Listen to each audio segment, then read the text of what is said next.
से फिर लेकर के आ गई हूँ। पिछली क्लास में मैंने आप लोगों को फ्रांस की क्रांति के राजनीतिक कारण को बताया था और अब मैं आज फ्रांस की जो क्रांति थी 1789 में, उसमें सामाजिक कारण का क्या योगदान था, सामाजिक कारण कौन कौन से थे जिसने फ्रांस की क्रांति को लाने में बहुत ही प्रभावी भूमिका निभाई। जैसा कि हम पिछले चैप्टर में पढ़े, राजनीति कारण में पढ़े कि राजा निरंकुश था, स्वेच्छाचारी था। राजा का कहना था मैं ही राज्य हूँ, ये लुई 14वां का कहना था, लुई 16वां का कहना था क्योंकि मैं यह चाहता हूँ इसीलिए कानून है। तो ऐसी बातें हमें क्या बताती है? ऐसी बातें हमें बताती है कि राज्य पूरी तरह से एक केंद्रीकृत हो गया था, एक हाथ में ही सारी शक्ति आ गई थी और वह उसका सही उपयोग नहीं कर पा रहा था। हमने जो भी राजनीतिक कानून में पढ़ा उसमें हमने यही देखा कि राजा और राज दरबारी और सामंत वर्ग, इन लोगों का एकमात्र उद्देश्य था कि अपने से नीचे वालों को जितना चूस सको, जितना शोषण कर सको कर। तो इस तरह से समाज में एक टकराव वाली स्थिति हो गई थी। नेपोलियन ने भी कहा है कि अगर फ्रांस में क्रांति हुई तो इसका मुख्य कारण क्या था? यहाँ की असमान व्यवस्था थी।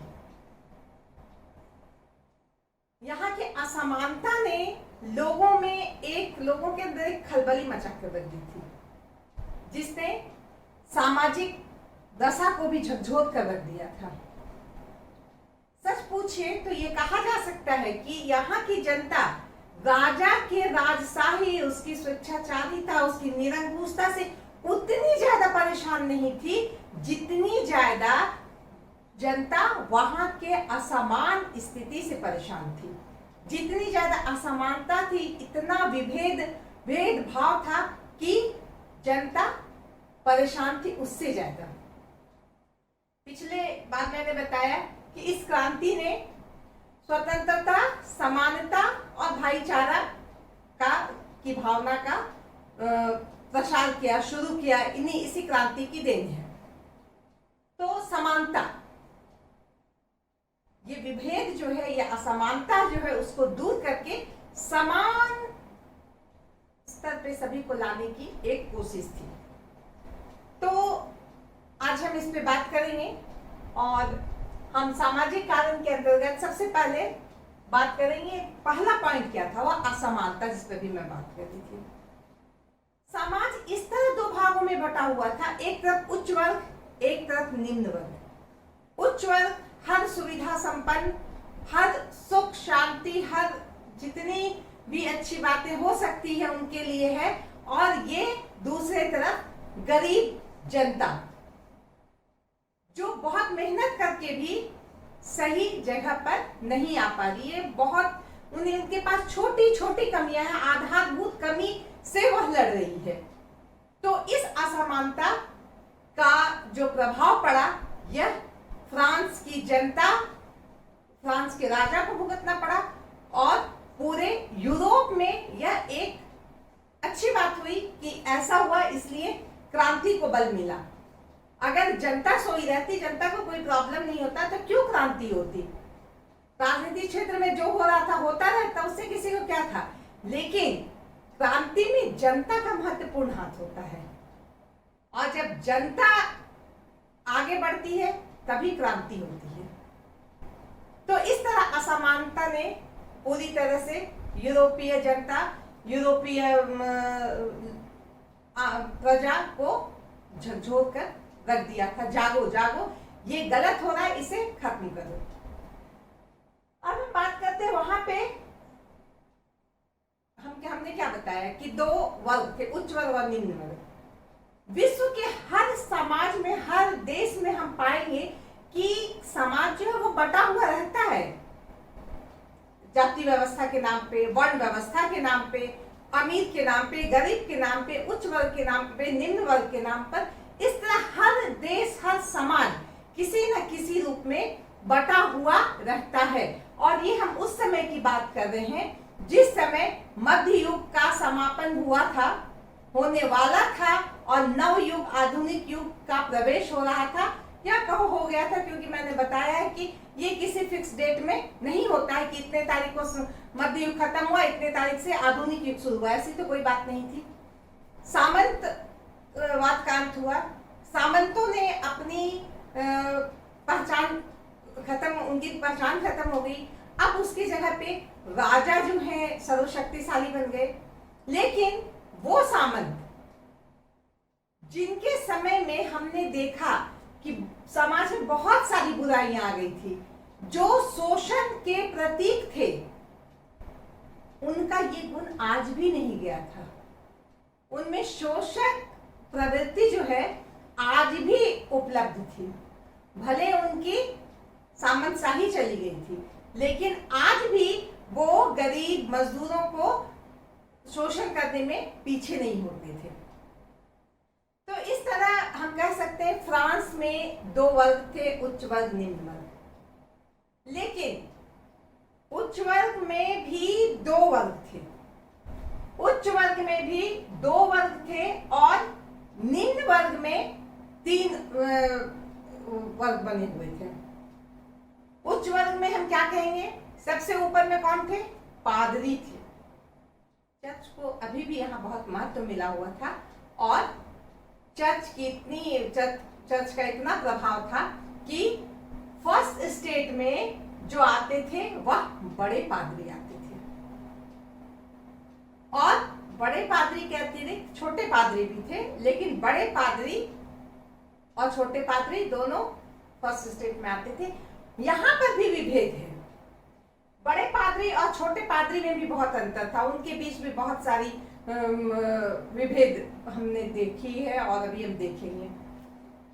सेकेंड स्टेट में सामंत वर्ग आते थे, जो मैंने कहा जिनका सामंतशाही छूट गया था, वो यहाँ पे राजा की चाटुकारिता करते थे, राजा के साथ उठना बैठना, एक अच्छा इमेज बना के वह ऐसे जगह पर, ऐसे पद पे थे जहां उसकी पूरी चलती थी, राजा के विश्वास पात्र थे।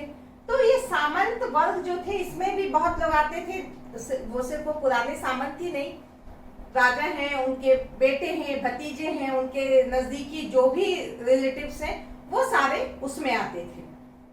और जो तीसरा स्टेट है, उसमें सामान्य जनता आती थी, जिनकी संख्या सबसे अधिक थी। अब फिर हम चलते हैं पादरी वर्ग के पास।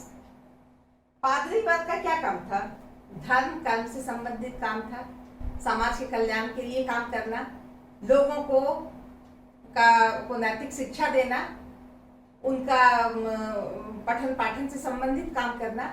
लेकिन ये पादरी अपने सभी काम से पीछे हट गए थे, और अब उनका एकमात्र काम था आराम तलब जिंदगी बिताना, पूरी तरह विलासिता में जीवन जीना।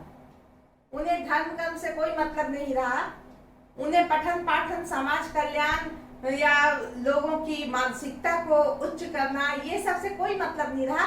अब ये पादरी पूरी तरह से एक जो कहें बड़े लोग की श्रेणी में आ गए थे। इनके पास चर्च के पास बहुत जमीन हुआ करती थी, उनका इनकम भी बहुत हुआ करता था, लेकिन वो एक पैसा भी टैक्स नहीं देते थे। अगर हम कहें पादरी वर्ग और सामंत वर्ग, इन दोनों को मिला करके उस समय फ्रांस में इनकी संख्या 3-3.5 लाख की होगी। लेकिन जितनी जमीन थी फ्रांस की, उसमें से आधा भाग पर इनका अधिकार था। समझ गए? यानी 1% लोग आधे जमीन पे आधिपत्य जमा के बैठे हुए थे, और आधी जमीन जो थी वह 99% लोग जो थे, ये सामान्य जनता, ये जो है ये सामान्य जनता, ये आधे जमीन पे इनका था हक, अधिकार, और इसी पे ये राजा को टैक्स देते थे। इनके पास फ्रांस की आधी जमीन इनके पास थी, ये पादरी और सामंत के पास, लेकिन इनको एक भी टैक्स नहीं देना होता था। क्यों? क्योंकि ये फर्स्ट स्टेट और सेकंड स्टेट सुविधा प्राप्त वर्ग थे। इन्हें ऊपर से ये आदेश मिला हुआ था कि नहीं, आदेश नहीं, उन्हें ऊपर से ऐसा उनके पर अनुग्रह किया गया था कि आप लोगों को टैक्स देने की कोई जरूरत नहीं है। आप पादरी हैं, आप बहुत बड़ी चीज है, आप सम्मानीय व्यक्ति हैं हमारे समाज के, हमारे देश के, आपको टैक्स देने की कोई जरूरत नहीं है। सामंत नहीं, आपको भी टैक्स देने की कोई जरूरत नहीं है, आप आराम फरमाइए, आप क्यों टैक्स दीजिएगा। परिणाम स्वरूप आधे भूमि की टैक्स शून्य और आधे भूमि की टैक्स ये सामान्य जनता दे रही है। इसके अलावा बड़े पादरी का और क्या काम था? टैक्स वसूलना, मजदूरों से, सामान्य जनता से, सामान्य जनता के अंतर्गत जो भी आती है उस पे तरह तरह का कर लगाना धर्म के नाम पे, और जनता उससे देने के लिए तैयार रहती थी। टित नाम का एक कर था जिसे किसान पे लगाया गया था। तो किसानों और मजदूरों पर तो इतने सारे कर लगाए थे, कर के ऊपर कर लगाए हुए थे, तो इनकी स्थिति बहुत ही खराब थी। और वो पादरी जो चर्च के सर्वे सर्वा थे, जो राज्य में जिनका बहुत महत्वपूर्ण स्थान था, बहुत इज्जत और बहुत सम्मानीय दृष्टि से देखा जाता था, वह वहां पे आराम से अपना खुशी खुशी जीवन व्यतीत कर रहे थे, क्योंकि उन्हें सुविधा प्राप्त थी। भाई कहां से? राजा के यहां से। ये सामंत के पास बहुत भूमि को उन्होंने जागीरदारों को भी सौंप दिया, वहां से टैक्स आ रहा, उस टैक्स से वो आराम फरमा रहे हैं। जब सामंतों का पतन हुआ और बहुत सारे जागीरदार उस समय जो थे, जो छोटे सामंत हुआ करते थे, उनके पास भी बहुत पावर हुआ करता था, उनकी भी बहुत जमीनें हुआ करती थी। वो भी राजा को जब कहे तब वो अपनी सेना या बहुत तरह की मदद के लिए तैयार रहते थे। लेकिन धीरे धीरे क्या हुआ, वो जो छोटे सामंत थे या जागीरदार थे, वो भी अब मन लगाकर काम नहीं करने लगे, वो भी अब राजा का आदेश को नहीं पालन करते थे।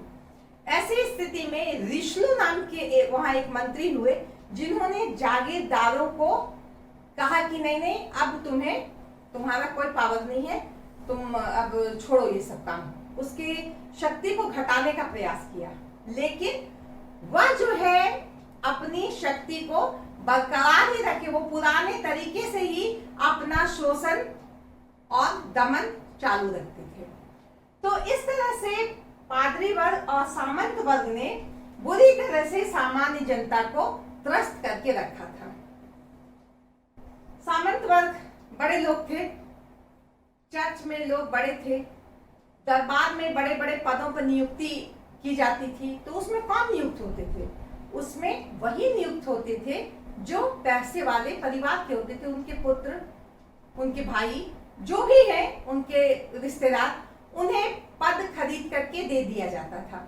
भले उनमें योग्यता हो या ना हो, वो बड़े बड़े पदों पर, जिम्मेवार पदों पर बैठते थे, जिसका परिणाम यह हुआ कि उन्हें अपनी जिम्मेवारी का तो कोई एहसास नहीं था।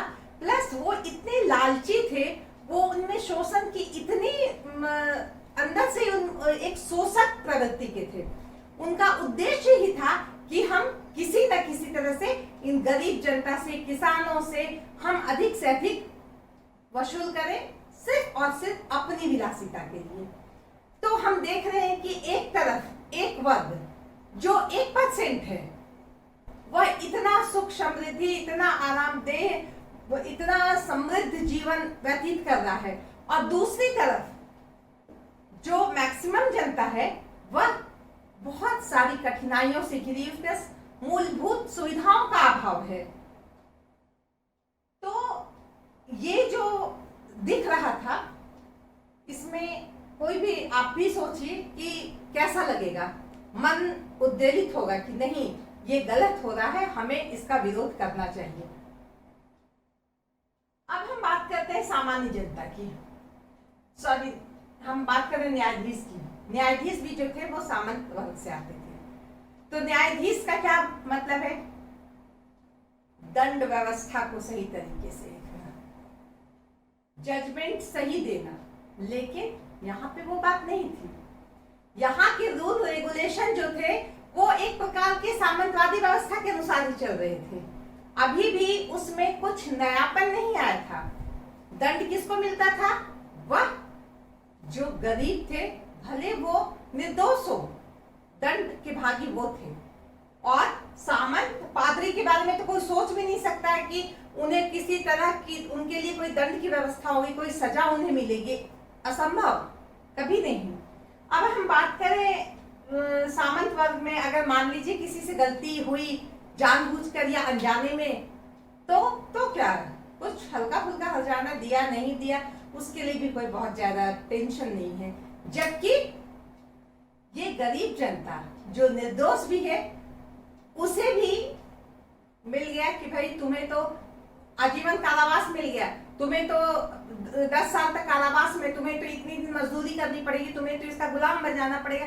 ऐसे ऐसे बहुत कठोर कठोर दंड व्यवस्था वहां पे थी, जो लोगों को बहुत चिंतित करती थी कि पता नहीं कब मैं फंस जाऊं, कहां मुझे कौन फंसा देगा।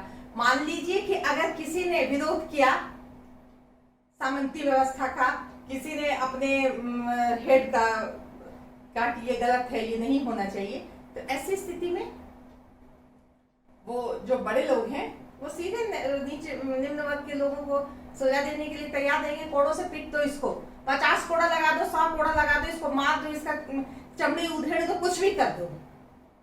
तो ऐसी न्याय व्यवस्था जहां हो, वहां पे जनता कैसे चैन से सो सकेगी?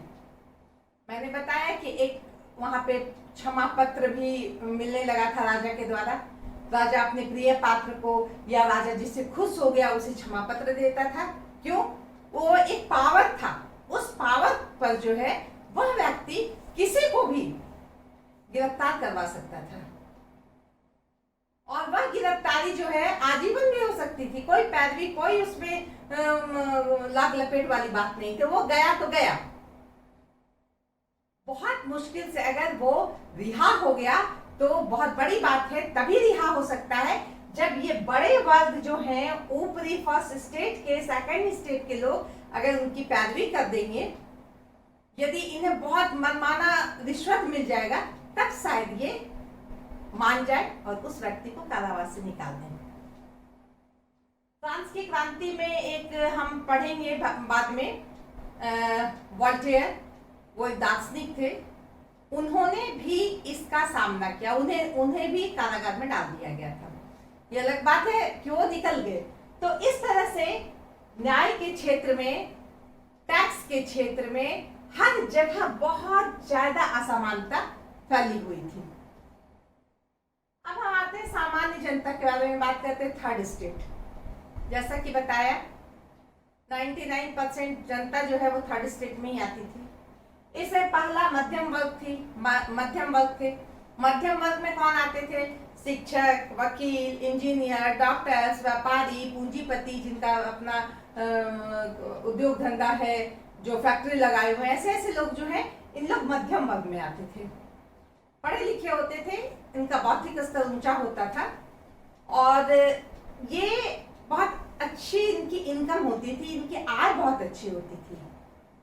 कर देने में तो कोई टेंशन नहीं, इन लोग से तो कर लिया ही जाता था, कर भी पूरा देते थे। टैक्स राज्य के लिए, टैक्स अपना जितना होना है, जितना हिसाब से जाना है वो जा रहा है।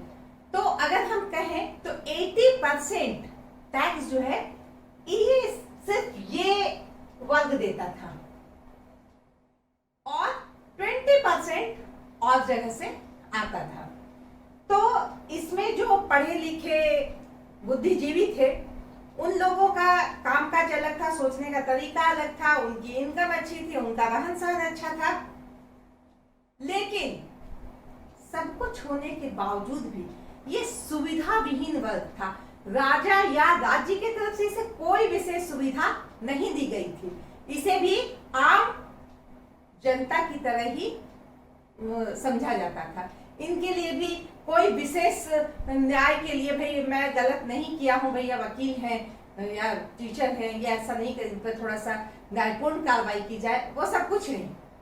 ऐसी कोई बात नहीं है। ये सामान्य जनता की है, तो सामान्य जनता वर्ग से आती है, तो उसके साथ नॉर्मल व्यवहार होगा या निम्न कोटि का व्यवहार होगा।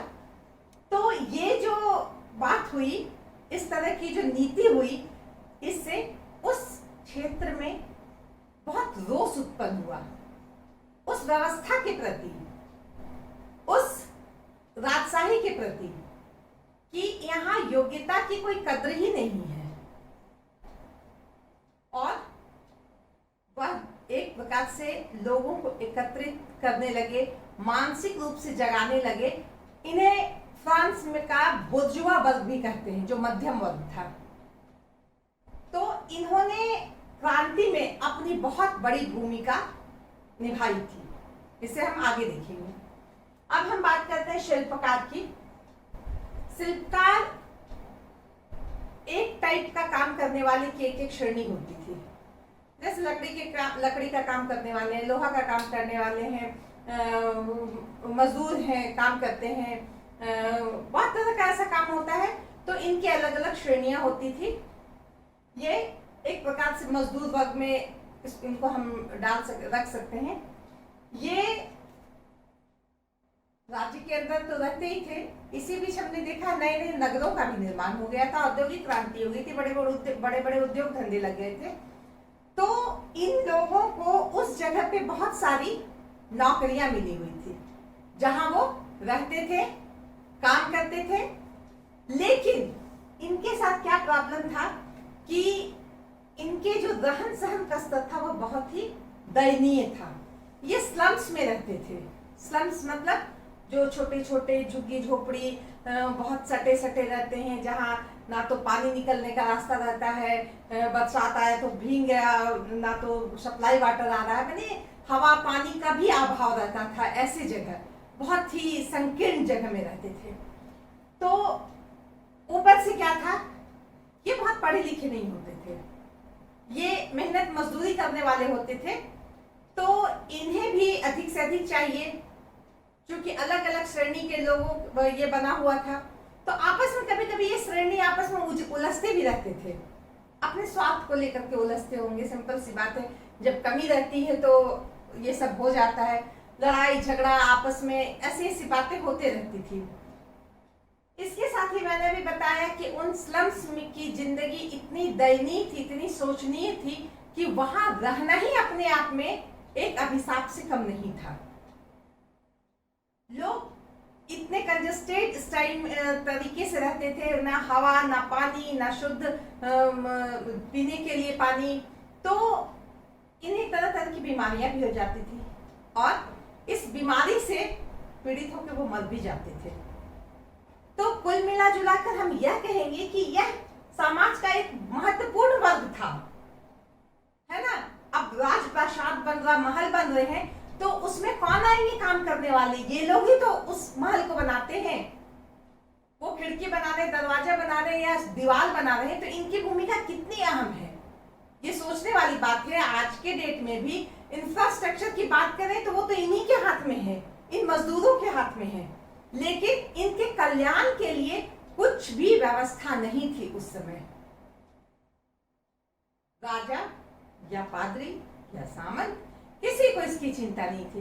बस वो इतना जानते थे कि ये जो भी पैसा कमाता है इसमें इतना टैक्स हमें चाहिए, पादरी को अलग चाहिए, राज्य को अलग चाहिए, सामंत को अलग चाहिए, बेचारा लोग जितना हो रहा है टैक्स दिए जा रहे हैं।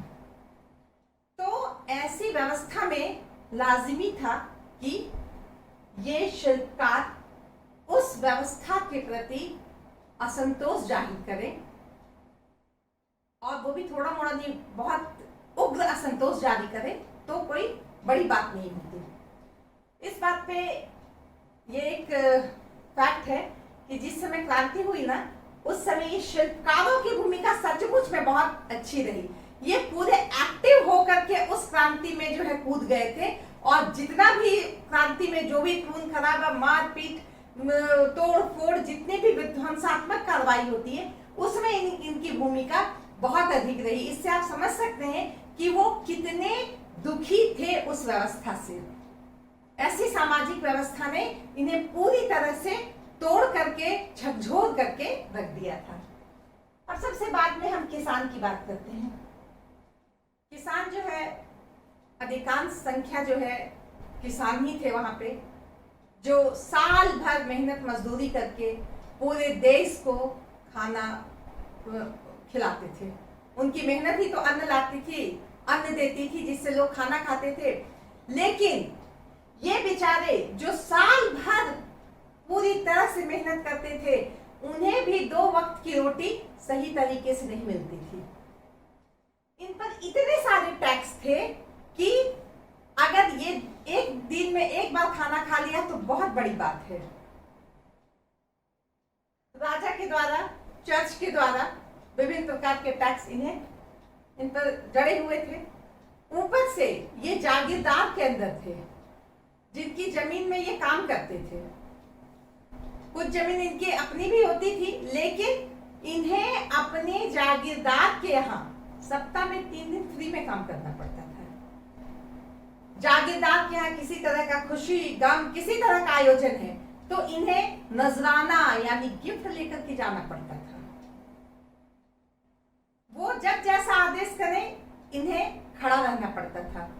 चांदनी रात है ना, तो ऐसे समय में जागीरदार कहते थे, चांदनी रात है, रोशनी की कोई कमी नहीं है, जाओ मेरे खेत में काम कर लो।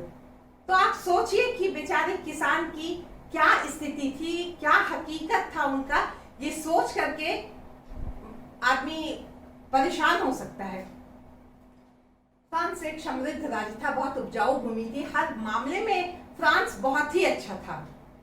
लेकिन फिर भी ऐसी ऐसी परिस्थितियां थी, क्योंकि यहाँ पे असमानता था, विभेद बहुत अधिक था। जागीरदारों की यह स्थिति थी, जब राजा या सामंत जब जाते थे शिकार करने के लिए, तो खेत में रौंदते हुए चले जाते थे। किसानों की खड़ी फसल चली जाती थी। जब चाहते थे वो मान लो कि प्राकृतिक आपदा आई, उसमें कभी कभी बर्बाद हो जाती थी उनकी फसल। लेकिन राजा, चर्च, किसी की तरफ से इनके लिए कोई व्यवस्था नहीं थी। ना तो इनको कोई रियायत दिया गया टैक्स में, और ना ही इनको किसी प्राकृतिक आपदा या अन्य किसी भी तरह की समस्याओं को दूर करने का कोई उपाय सोचा गया। तो ऐसी व्यवस्था में ये किसान जो अपने बल से पूरे देश को खाना खिला रहे हैं, जिसका पेट भर रहे हैं, उनकी ताकत का अनुमान लगाना उन लोगों ने नहीं लगा पाए उन लोग अनुमान। और क्रांति में जब क्रांति हुई तो इसका असर दिखा। क्योंकि हमने भी कहा कि फ्रांस पूरी तरह से समृद्ध देश था, किसी तरह की कमी नहीं थी, चाहे वो खनिज के क्षेत्र में हो, चाहे वह उपजाऊ जमीन के क्षेत्र में हो, तो ये सब उसे एक समृद्ध देश बनाता है। लेकिन यहाँ पे इतना शोषण हो रहा था। आश्चर्य की बात यह है कि यूरोप में उसमें बहुत सारे देश थे, और मैक्सिमम देश में इससे भी दयनीय स्थिति थी। किसानों, मजदूरों, शिल्पकारों की दशा इससे भी ज्यादा दयनीय, शोचनीय थी। लेकिन यहाँ के लोग जागरूक थे। यहाँ के लोगों की बात कुछ और थी, इनका मानसिक स्तर कुछ हाई था। परिणाम स्वरूप सामाजिक क्रांति, सामाजिक कारण बना उस फ्रांस की क्रांति का। तो इस तरह हम देखेंगे, अगर आप गौर फरमाएंगे तो राजनीतिक कारण और सामाजिक कारण को आप जोड़ेंगे तो उसमें एक दूसरे से तार आपको जुड़ता हुआ मिलेगा। तो इस तरह से ये सामाजिक कारण था जिसने फ्रांस की क्रांति जो 1789 ईस्वी में हुई थी सफल रही, ये सब कारण के कारण।